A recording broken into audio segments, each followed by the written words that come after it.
نحمدہ و نصلی علی رسول الکریم اما بعد۔ ہندوستان کے ایک صاحب نے پوچھا ہے کہ محرم میں چاند کی صورتحال کیا ہے؟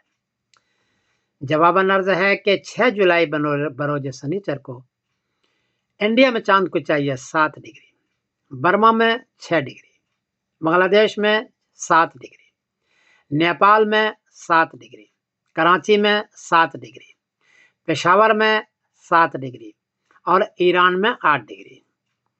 چونکہ 10 ڈگری نہیں ہے، 10 ڈگری میں رؤیت عامہ ہوتی ہے، یہاں 7 ڈگری اور 8 ڈگری ہے، اس لیے اس خطے میں 6 جولائی بروز سنیچر کو چاند نظر نہیں آئے گا۔ 7 جولائی بروز اتوار کو انڈیا میں چاند کو چاہیے 17 ڈگری، برما میں 17 ڈگری، بنگلہ دیش میں 17 ڈگری، نیپال میں 16 ڈگری، کراچی میں 17 ڈگری، پشاور میں 15 ڈگری اور ایران میں 17 ڈگری۔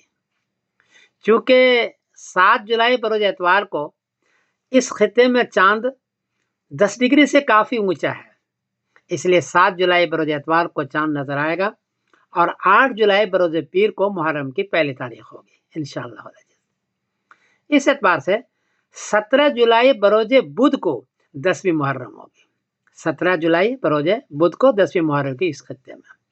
ایک بات عرض کر دوں کہ اس مہینے میں لوگ محرم کے مہینے میں ڈھول دھماکہ بہت کرتے ہیں، کھیلتے کودتے بہت زیادہ ہے، شریعت میں اس کی گنجائش نہیں ہے، بلکہ 10ویں محرم کو روزہ رکھنا چاہیے، حدیث کے اندر ہے، قرآن شریف کی تلاوت کرنی چاہیے، حضرت حسین رضی اللہ تعالیٰ عنہ کی شہادت ہوئی اس کے لیے دعا کرنی چاہیے، اور اپنے مرحومین کے لیے، میت کے لیے دعا کرنی چاہیے، اور اپنے لیے بھی دعا کرنا چاہیے کہ اللہ تعالیٰ ایمان پر خاتمہ فرمائے اور خیر کے ساتھ زندہ رکھے۔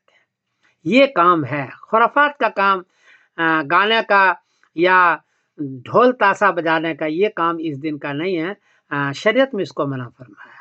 میں سمیر الدین قاسمی بول رہا ہوں مانچسٹر انگلینڈ سے۔ السلام علیکم ورحمۃ اللہ وبرکاتہ۔